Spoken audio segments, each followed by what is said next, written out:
So we're going to talk about your vision today and what may be standing in the way of that.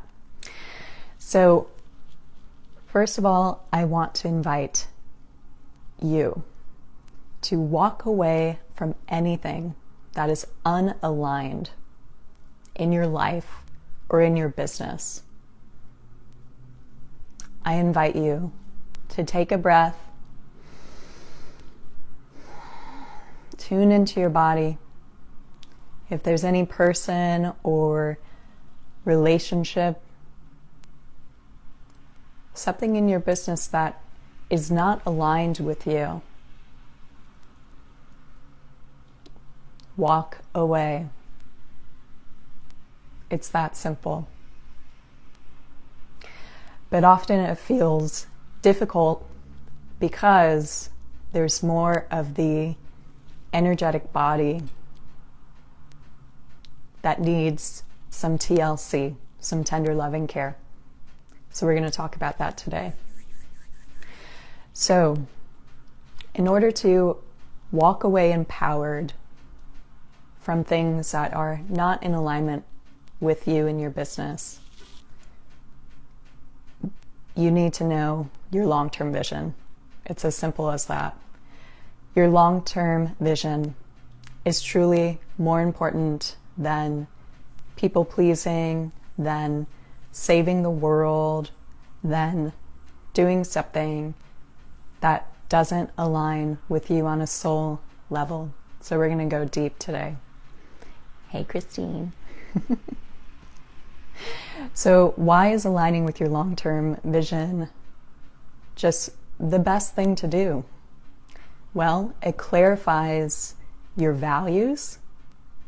It's sustainable in that it can give you an energy of longevity that you may not be feeling in your day-to-day life because whatever you're doing may be sort of chipping away in your soul energy, and that can add up over time and make you feel resentment. Storm outside.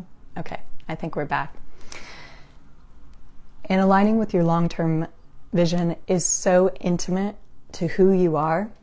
It can also trigger a lot of fears and a lot of grief, because once we really dig and discover more of our soul essence, there's often a grieving process that goes along with that of being human and reflecting on the life, whether it's from a lens of making mistakes or not following your intuition, or realizing that, hey, it actually never felt good to do things in order to feel temporarily approved by your loved ones, by society, by maybe one comment that someone made flippantly, directly or indirectly to you, that actually sunk deep into your subconscious mind, that prevented you from stepping into your ultimate empowerment.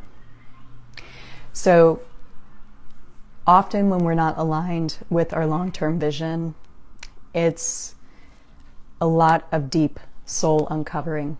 So it's that conditioning, it's that unlearning that we need to be doing on a daily basis. And that comes from establishing a relationship with energetic hygiene, and how energetic hygiene goes deep. It's not just getting your chakras balanced or a Reiki reboot or having an amazing ritual or ceremony that resets you in alignment. It goes deeper.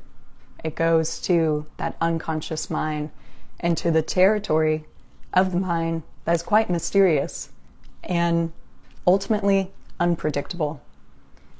And in my studies, that unpredictable, that chaos energy is the feminine energy. And so from my understanding, it's the feminine energy that we need to tend to as entrepreneurs, and particularly female entrepreneurs, to really understand the mysterious workings of the psyche and what is getting in the way of us locking in full body, energetically, physically, emotionally, spiritually, with our larger vision. So if you find yourself getting caught up in helping someone, like having a business because you're going to be helping your mom, for instance. I say this from direct experience. I started my coaching business because I wanted to help my mother. Have you ever done something like that? You started something from a creative spark, but that creative spark also had a strategy to it. The mind really loves strategies. And while strategies often get us to places, and we can have a lot of success with strategies, like my example of starting my coaching business, 7 years ago because I wanted to help my mom heal, that quickly became outdated, and I was left empty-handed with, oh wait, why did I start this in the first place? Do I really feel aligned to be a coach? Or was that just some idea that came to me? And I saw that as becoming trendy to become a health coach instead of go to nutrition school. I had to really reflect on, was that strategy just a strategy, or was there some major soul truth going on there? And in my case, there was some major soul truth going on there. But for me, I really had to unravel it from merging the spiritual and psychic worlds into my own being, because that ultimately what felt most grounding and most comfortable, connective for me, which is actually one of my values in my business, is connection. So thank you for listening now or later. Feel free to hashtag replay if you're here later on. So be mindful if you find yourself in a position anywhere in your life, it can be business or personal, and that you're doing something in order for something else to happen, like behaving in a certain way because your teacher wants you to behave in this certain way because they mentioned how they really like students who, answer questions in this way. All these little details in our lives can add up. It can add to the heaviness of our soul. And when we try to make a leap in our life, and particularly our business as entrepreneurs, it can feel completely split. Like, I have energy going in this direction, but whoa, am I feeling a lot of energy going in this other direction, and I have no idea how to align to my truth, because there's complicated, people-pleasing, often energy. And I'll try to speak more to this people-pleasing as I speak to the imposter complex today, but it's a big subject, and I'm actually doing a masterclass on this, about how to understand and make friends with your imposter, and then receive wealth, not just monetary wealth, but holistic wealth, spiritual wealth, emotional wealth, physical wealth, through your feminine energy, this yin side of ourselves that's often malnourished. It's not really popular to reflect, to recalibrate, to tend to the emotional body, and to tend to this energy that's part of each one of us, male or female on the planet. It's not selfish to do this, by the way. It's not selfish to connect to your emotions and thereby connecting to your needs. It's necessary for the success and the longevity in your business, but ultimately in your soul integrity, your self-honesty. Your vision truly depends on your values, but behind your values, it's your feelings. And your feelings, my dear, differ than others' feelings. And that's totally okay. And that's actually what makes your soul so dynamic and so unique in and of itself. So again, this process of removing the excess conditioning, the excess psychic debris that we pick up on a day-to-day basis. I mean, come on, we're on these social media platforms, and at a subconscious level, there's little things going on all the time. We pick them up, we may be able to see them in our dreams, we may be able to catch things behavior-wise via self-observation and self-awareness. But every day, consider how your expression is ultimately about what is feeling good to you. What feels good to you? Is it joy? Is it having ease and a sense of a long exhale at any point in time in your life and your day? Is it feeling excited?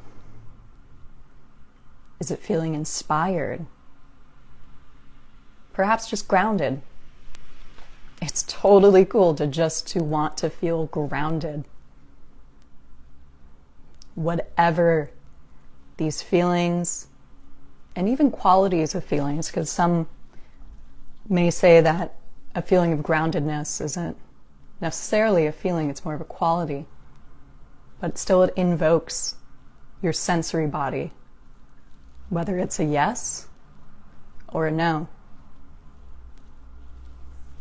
And this sounds simple, and it can be simple, but locking in your feelings, locking in your needs is a lifelong process. So connecting to your feminine energy is a way to make this process juicy and playful. Healing doesn't have to feel heavy or feels like, I don't want to go there again. It can feel intriguing. It can feel wondrous. I mean, each one of us is such this complex, cosmic molecule walking around in the planet. And to understand that mirror, that cosmic molecule, you, is divinely mysterious and complex. And how enriching it is to get to know yourself in all periods of your life, in all cycles of the month in particular. It's truly a spiritual journey. And the feminine energy, that receptive, that yin, that leaning back and just observing things unfold, observing the emotional body, it allows us to tap into the mystery and the power that is you. But of course, this is often tricky at first if you're not used to embodying more of feminine energy and invoking it into your life, because the mind wants to make things complicated.